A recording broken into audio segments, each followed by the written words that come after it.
Avant, parlons de M. Gervais Ongo. Quand tu auras terminé, on pourra avancer dans la conversation avant d'arriver sur le Gabon. Merci beaucoup. Je suis très fier de cette question-là et je suis très content. M. Gervais Ongo est un Gabonais qui vivait au Gabon, qui travaillait, je pense, pour une entreprise automobile française, je pense. Après, il a décidé de partir pour se lancer dans l'auto-entrepreneuriat. Et après, avec son indemnité de départ, il a voulu faire un projet, mais ce n'était pas suffisant. Il a demandé un prêt auprès des banques qui sont au Gabon. Aucune banque au Gabon n'a accepté de le prêter. Aucune. Il a dit, bon, c'est pas grave, je quitte le Gabon, je vais au Sénégal. Il vient au Sénégal. Il demande, il fait le tour des banques. Il a une banque qui accepte de lui prêter, de financer son projet. Avec le peu qu'il avait, avec le financement, il a construit et il a choisi le secteur le plus vulnérable au Sénégal. C'est le secteur avicole. Ça fait des milliers de victimes. Chaque année, des entrepreneurs sont en faillite. Chaque année dans ce secteur-là. Lui qui était novice dans le secteur, déjà, il choisit d'y investir des centaines de millions de francs CFA. Déjà, c'est dangereux. Premièrement.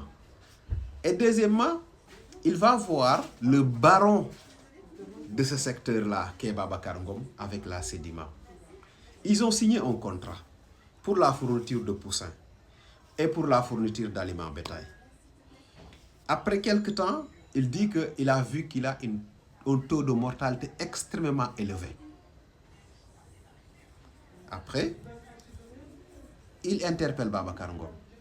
Babacar Ngom, parce qu'il dit que dans la clause de son partenariat avec Sedima, il était noté que quand il y a un certain nombre de pertes dues à des problèmes d'aliments ou de qualité des poussins, les dégâts doivent être partagés, c'est-à-dire les pertes.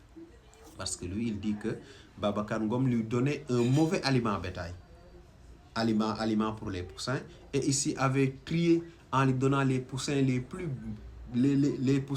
mauvais, les plus vulnérables. Ce qui fait que le taux de mortalité était extrêmement élevé. Maintenant, quand il y a ce problème de mortalité, le journaliste qui est gabonais lui a dit, est-ce que vous avez fait un constat d'un huissier de justice? Il a dit non. Parce qu'il dit que moi je pensais que c'était une affaire de businessman, de gentleman. C'est là où le problème est. En matière de business, il n'y a pas de sentiment. Parce que aussi, si on collabore, je vous dis, on a un partage des risques. S'il y a un problème, immédiatement, il faut un constat d'huissier de justice. Parce que lui, il ne connaît rien dans le secteur. Ce n'est pas sa spécialité. Il dit que l'aliment était contaminé il a parlé d'une substance dont j'ai oublié le nom. Mais jusqu'à présent, il n'y a aucun constat d'huissier qui prouve qu'en réalité, l'aliment qui a été fourni par Sedima de Babacar Ngom n'était pas de bonne qualité. Les poussins, la forte mortalité des poussins était due à des poussins triés de mauvaise qualité. C'est comme ça qu'il est tombé en faillite.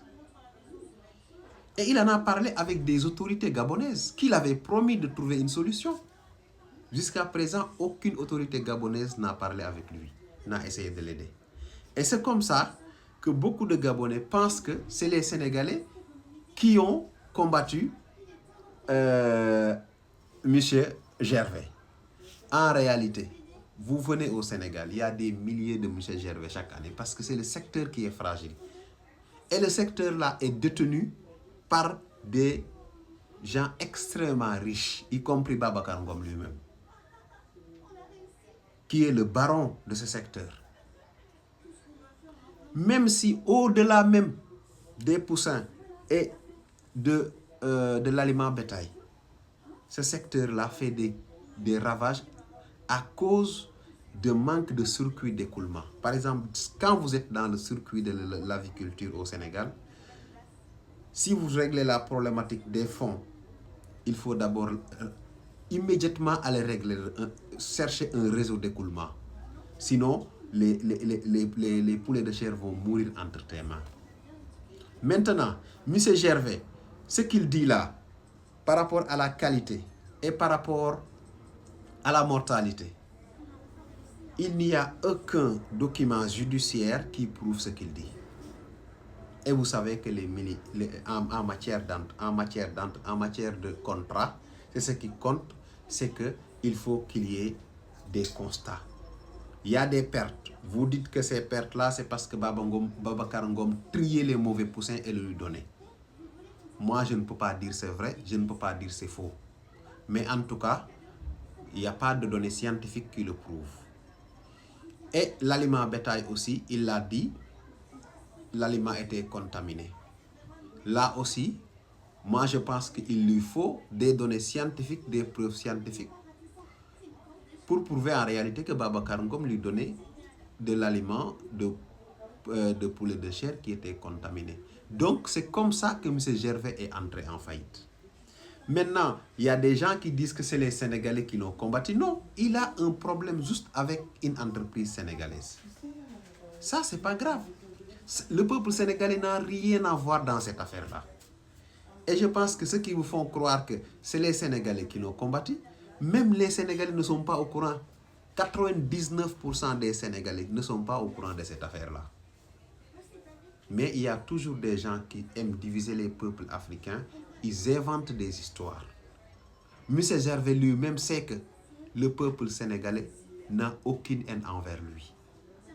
Il a un problème avec un businessman sénégalais.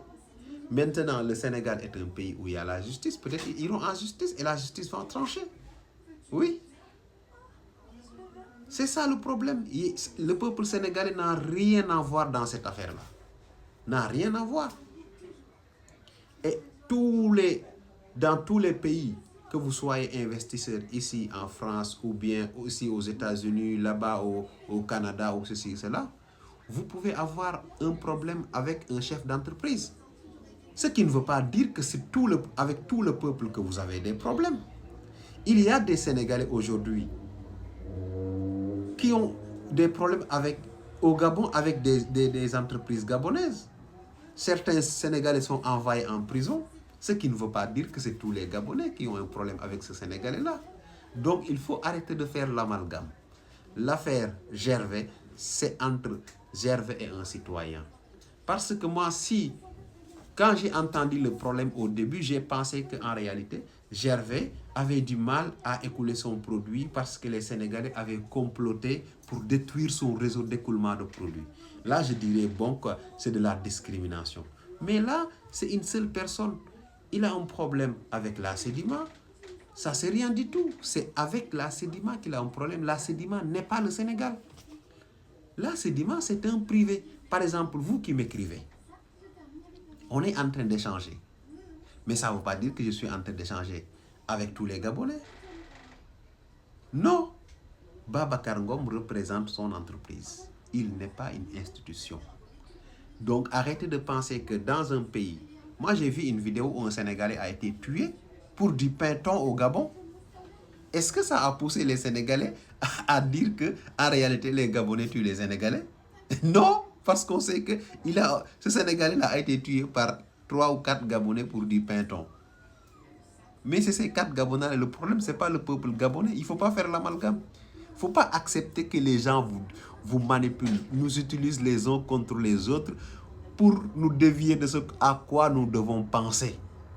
Ce à quoi nous devons penser là, c'est l'avenir de l'Afrique. C'est ce qui nous unit. Ce qui nous unit, c'est la pauvreté. Nous sommes tous pauvres. Nos ressources volées par des multinationales. Des dirigeants qui cherchent à créer des faux débats pour éviter le vrai débat. C'est ça notre problème. Ce n'est pas les Sénégalais, ce n'est pas les Maliens, ce n'est pas les Guinéens. Donc arrêtez de faire l'amalgame. Par exemple, vous qui me parlez, si on avait un problème, moi j'ai eu des gens qui m'ont insulté dans mes posts.